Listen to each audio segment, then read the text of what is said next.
What is up, YouTube?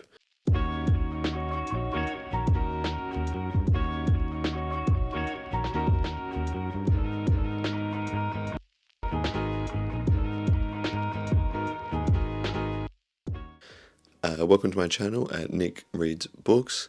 My name is Nick, and today I'm going to be doing the mid-year freakout tag. Now, your inboxes, subscriptions are probably filled with all the booktubers doing this one at the moment. As we're coming up to the 1st of July, seemed appropriate. For the first question here, we got, what is the best book you've read so far in 2023? So for me, the best book I've read so far this year is Going Postal by Terry Pratchett. Terry Pratchett is one of my favourite authors, definitely one of my favourite fantasy authors. The way he writes is just amazing. You might not be able to see it, but just up here, I've got plenty of his works, all of the City Watch books, but especially the book Going Postal is a book that I had heard being thrown around by other booktubers. They spoke about how it was an area or a book that you could start Discworld in. I started with the Death series, but I can definitely see why Going Postal has been recommended as a starting point. The story is absolutely amazing. You follow the character Moise von Lipwig, and he is a con man, but not your average con man, a con man with the heart of gold. He is caught by the patrician of Ankh-Morpork, Veterinary, and is given a choice. Either he revitalizes and reopens the Ankh-Morpork post office, or not much of a choice at all, to fall down a very, very deep hole. After we are introduced to Moist, we are then introduced to a range of supporting characters who help him on his journey to reopening the post office. Fun ensues from that. I've met some of probably the best characters that I've read so far this year and read ever. It's not your Logan Nine Fingers sort of character arc from the First Law trilogy, but it's just wholesome, and the way Terry Pratchett can make you care about characters that are just working in the post office really surprised me. I listened to the audiobook, and I would highly recommend the audiobook to anyone who wanted to get into Discworld, and especially Going Postal. The different voices the voice actor put on for each character just really increases that immersion. It was a 5 out of 5 from me. Let's make it 6 out of 5, shall we? Highly recommend. So the next question we got here is the best sequel you've read so far in 2023. Now, I'm a serial offender of starting series and not finishing them at the moment. I've started a lot of the big fantasy series out there, but the best sequel for me in 2023 has to be The Hero of Ages by Brandon Sanderson. As I said in my last video, I started with the Stormlight Archive, and then I decided to read Mistborn Era 1 this year, and what an amazing trilogy, starting with The Final Empire, and then The Well of Ascension, and then finally The Hero of Ages. Finally culminates all these mysteries, all this political upheaval, and just everything. The stakes are higher, all the characters are coming together, and what really got me for some reason is what he did with Spook in this book. In the first couple of books, Spook is kind of he is more of a minor character, but in the last book he really steps it up, and really enjoyed what he did with Spook. It's a 5 out of 5 star review from me. Highly recommend Mistborn, and can't wait to get into Mistborn Era 2. So moving on to the third question, we've got what new release... New release you haven't read yet, but want to. I don't really keep up with the new releases, to be honest. I've still got a big backlog to go through, but I read The Justice of Kings this year, probably last month, if I'm remembering correctly, and it was an amazing first book in the Empire of the Wolf trilogy, and the second book, The Tyranny of Faith, released recently, and cannot wait to get into it. If it's as good as the first or even better, this trilogy I think will be a really good fantasy epic. It was, to be honest, in the first 50 pages of Justice of the Kings, the names were really getting me with the German inspiration, it feels like. But once you get the hang of it, it was an amazing story. One chapter in particular really made my skin crawl, which and just made me I haven't read a book like that yet, but I haven't stepped much into Stephen King, so we'll see if that ever happens again. But yeah, can't wait to get into The Tyranny of Faith. So the fourth question here we got is most anticipated release for the second half of the year. As I just said, I have no idea what books are releasing in 2023, and if I do know what they are, they're usually the fifth or sixth book in a series, or the third in a trilogy. So this might be a bit of cheating, but I saw it thrown around and it released just the other day, I believe, and I got it in the mail yesterday.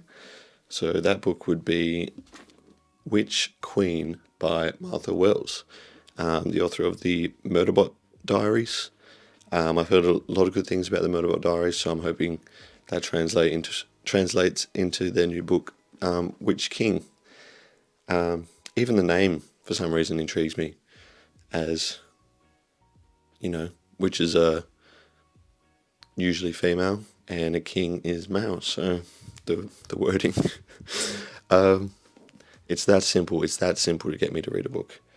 But we've got a short synopsis here of the book. After being murdered, his consciousness dormant and unaware of the passing of time while confined in an elaborate water trap, Kai wakes to find a lesser mage attempting to harness Kai's magic to his own advantage.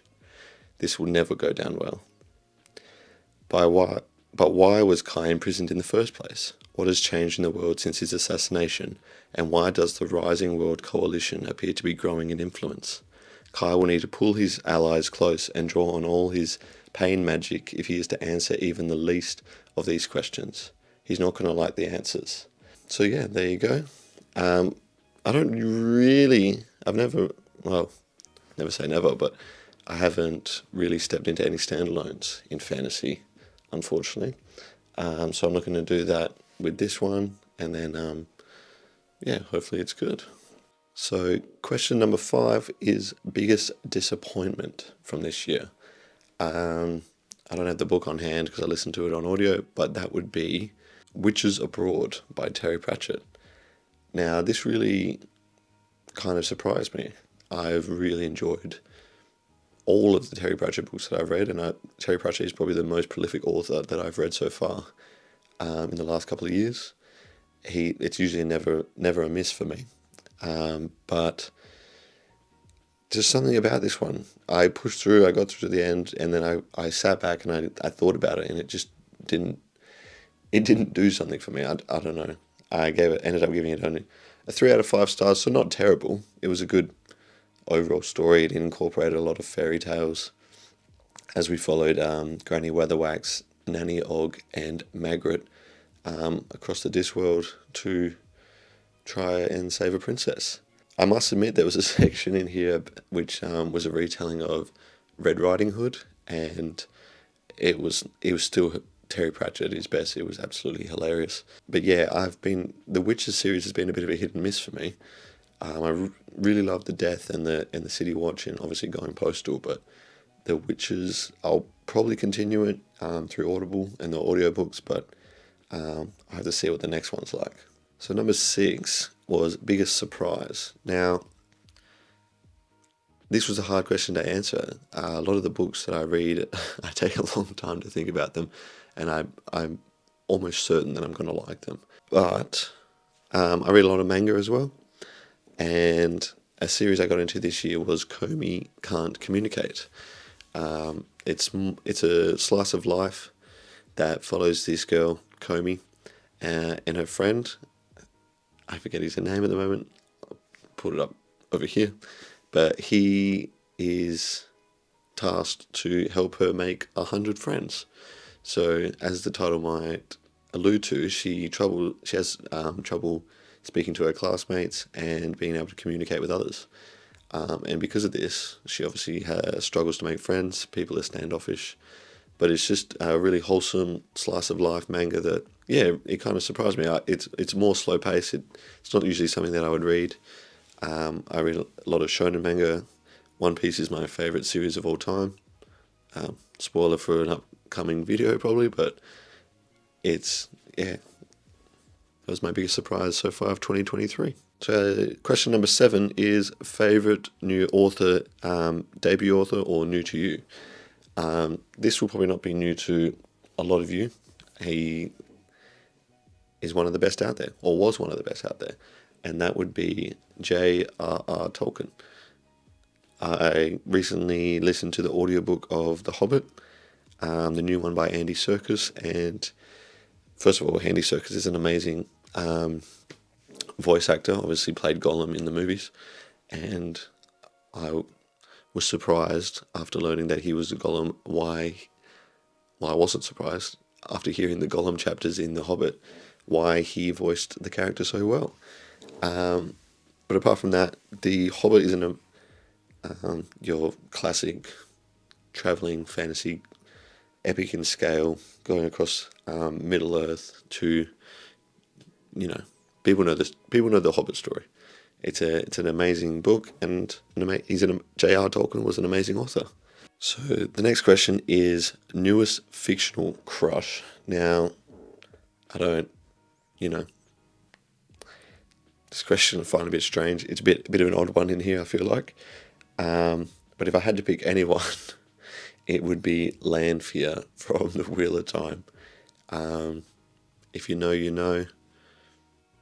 But, yeah, dangerous but beautiful, so Robin Jordan describes. So question 9, we got newest favourite character. I'm going to cheat a little bit on this one because, I've got a couple of good characters that I've read so far this year. But going back to Going Postal, my favourite character would have to be Moist von Litwig. He is just absolutely adorable, lovable, great guy. Heart of gold, just wants to help everyone out, even though he's a con man and steals lots of money from people and banks. But, we can't all be perfect. So, you just got to read the book. You got to find out why he's such an amazing character.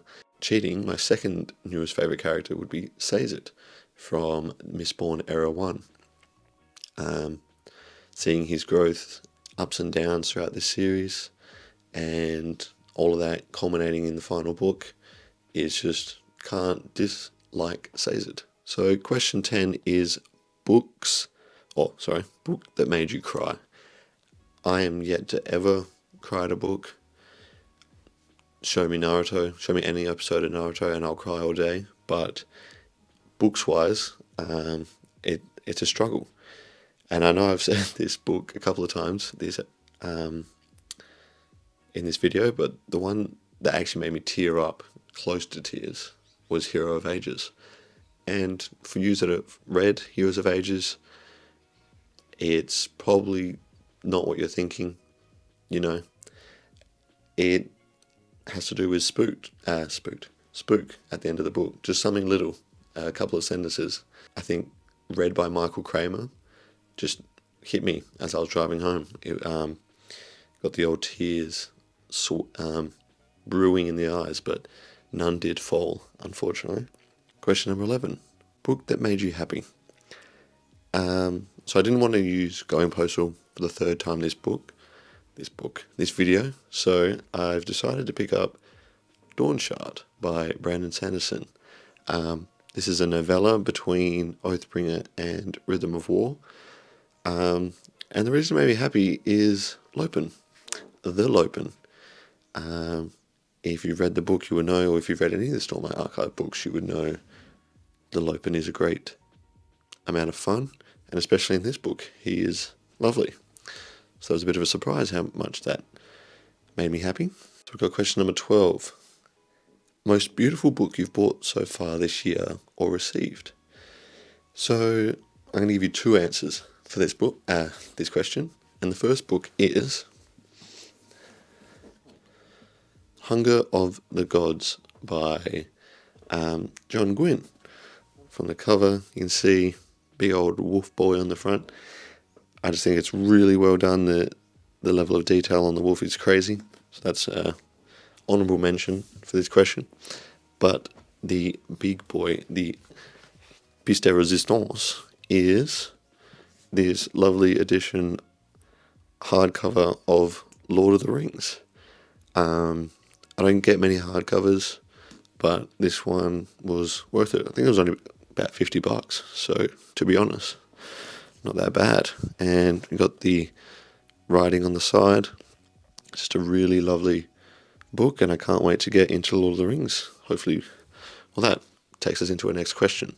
A series that you want to, what book do you need to read by the end of the year? I'm going to put up Lord of the Rings. Just really want to step more into Middle-earth, follow Gandalf, who doesn't love Gandalf, and J.R.R. Tolkien's writing is amazing.